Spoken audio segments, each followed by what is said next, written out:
thanks for tuning in for our Friday feature. Today we are at the Kennebec Valley Humane Society. Let's go in and check that out. My name is Hillary Roberts. I'm the Executive Director of the Kennebec Valley Humane Society.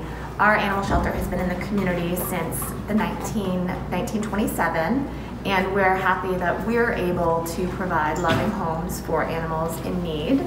Sometimes those animals come to us as strays or local surrenders, and sometimes they come to us from southern states where the need is simply greater. What we've experienced during the pandemic is really a truly remarkable response from our community. We have families and individuals that have opened their arms and their hearts and their homes to dogs, cats, rabbits, and other small animals that are in need of either a loving forever home or even a temporary foster home. Instead of allowing casual visitors in to meet animals or to engage by bringing in donations, asking questions, learning about humane education, unfortunately we've had to close our doors and only can accept people in by appointment only to meet with specific animals. It's been a really dramatic shift for us, and it's been a really difficult one because we miss interacting with the community. We miss telling our story, and we miss sharing the faces of the animals every day. However, we know that it takes a village, and we are committed to making sure that no matter what happens, we'll be here for the animals, and we'll find a way to make sure the community is able to join us in the work that we do every day. This is our lobby, so this is where folks are able to come in and see the animals that we have available for adoption. So all of the animals that you'll see in this area are available. So this is Weasel. So when you look at the kennel cards, you'll see the reason, hi Weasel, the reason that Weasel has come to us. He was an owner surrender, which means that a family or an individual could no longer care for him, and they made the right decision. We always want to encourage people to bring their animals in if they can't care for them. There's no judgment. We want to help support the community through whatever they're going through. So Weasel couldn't be cared for in his home. He's a year and a half. He is fun-loving, maybe a little bit crazy, his profile says, so really wants to play.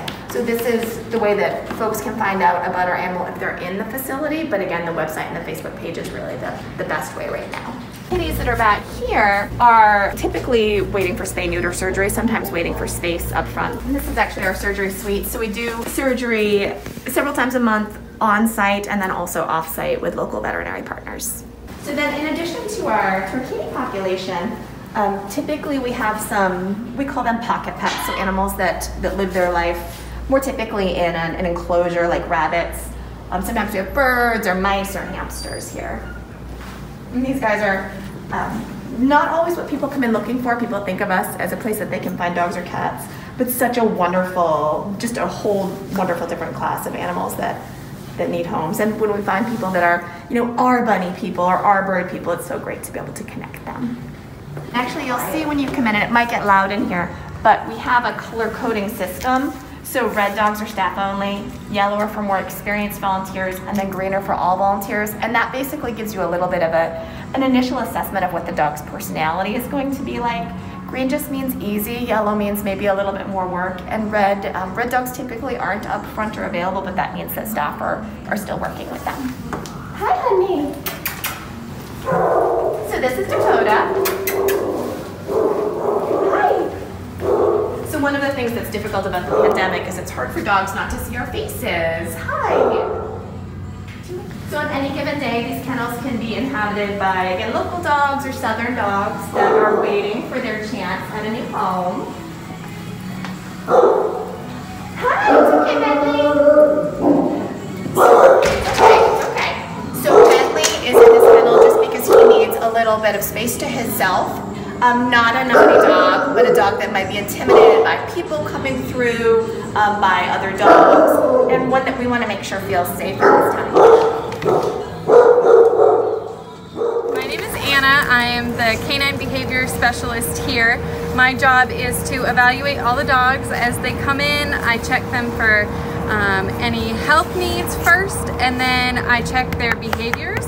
And any dogs that have any problems, whether they're fearful or they might be resource guarders where they want to keep things and not share, I work with them until they have fully recovered from their problems, and then I help and I work with the adoption techs on finding good matchmakers and potential adopters, and then forever homes. So this is actually the area where we do the temperament tests, and it's also kind of a real life room that volunteers or staff can come and spend time with dogs. So we want, in my house, dogs are hanging on the couch for 8 hours a day. So we want dogs to, how to do that and how to be with people in that way. We also have, during non-pandemic, we have kids come in and read books to dogs, which is really helpful for children that are learning to read, but then also really great for dogs so that they can spend some time with a younger person and kind of create that bond as well. So these are the basic things that the commands that if we have dogs for long enough, we're hopeful that we can teach and train them so that they can be the best versions of themselves in a home. We're fortunate that we have a facility that can accept in over 100 cats and over 30 dogs on any given day.